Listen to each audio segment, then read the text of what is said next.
I got my axles back from Robert at Rock House, and this is my new TerraFlex 44, and those are the massive C's. They're forged C's, they're not gusseted.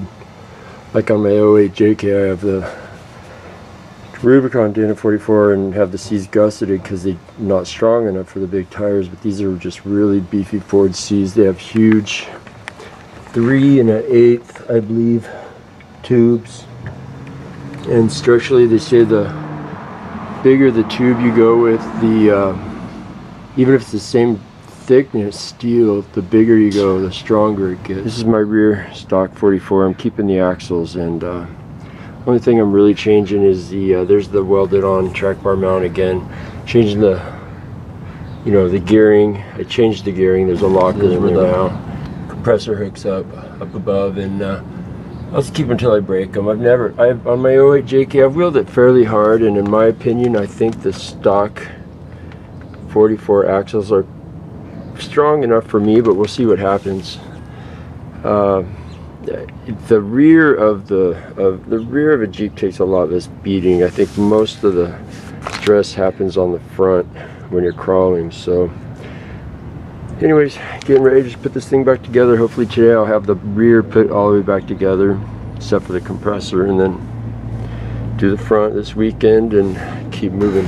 Here's my new rear slider, and it's just like the one I have on my 08 JK. I like it a lot. Protects your rear drive shaft, and just I don't know, use it a lot for sure. And then these are my coil springs, my Curry coil springs. Painting them, just I don't know why I'm painting them, just painting them just for the fun of it. I'm about halfway through the rear here. I've got my anti-rocks hooked up, and got my, I don't know, I got my control arms put onto the axle, got my bump stops here, still loose, and then got my coil springs in. My track bar is not hooked up yet, but I'm moving slowly, kind of get me down a little bit. It's coming along. I wanted to show these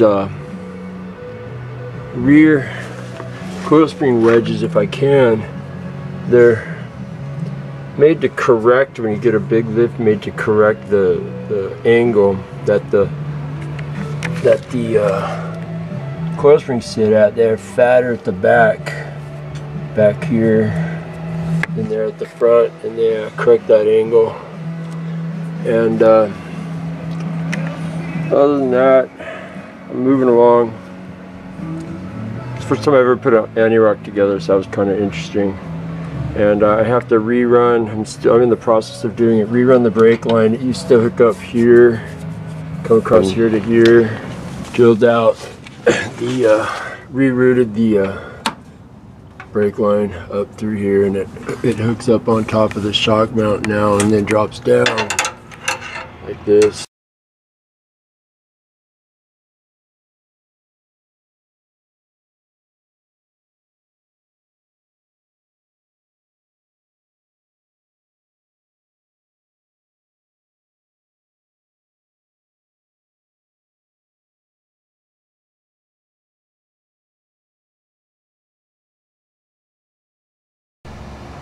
On the front with the 4-inch lift, you max out the drive shaft because of angle, and it the CV joint starts rubbing on the boot, I guess, because the angle's too extreme. So you have to replace the front drive shaft when you do a bigger than, I guess, 3-inch or something lift. Definitely on a 4 lift you have to do it. So I got a new one from JC Reel, I think that's what they're called, in Pomona, and got to hook that up.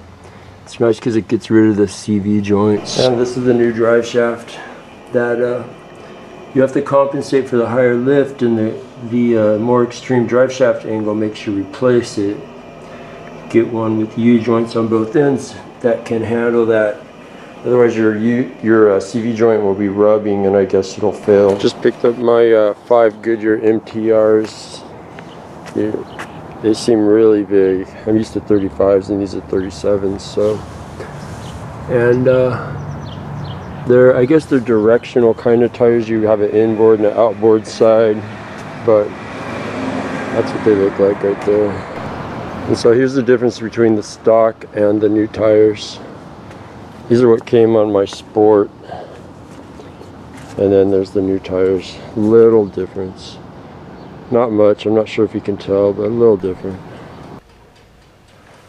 This is my tire storage room, formerly my living room, and then and here's my, this is what it takes to build a Jeep. This is my parts storage warehouse, formerly my dining room. So got my rock rails, my winch, RCVs, still got my coil springs to put on my lift, diff cover, axles. Actually, that's the drive shaft. My rock crawler, aluminum front tie rod, and fenders, bumpers, etc. So I'm here working after work, and just got my RCVs and my knuckles put on and my bearings back on my new axle. The RCVs, you know, this is the third time I've done RCVs, and they're great axles. Just those boots are a bit of a pain to get the air out of and get properly seated, but other than that, they're cool. I mean, they're great products. Anyways, got my RCVs done and ready to start finishing. Gotta get my coil springs put in, get everything buttoned up, tie rod, track bar, and then just go to work on the compressor. So I'm getting real close, doing it hour here, hour there after work.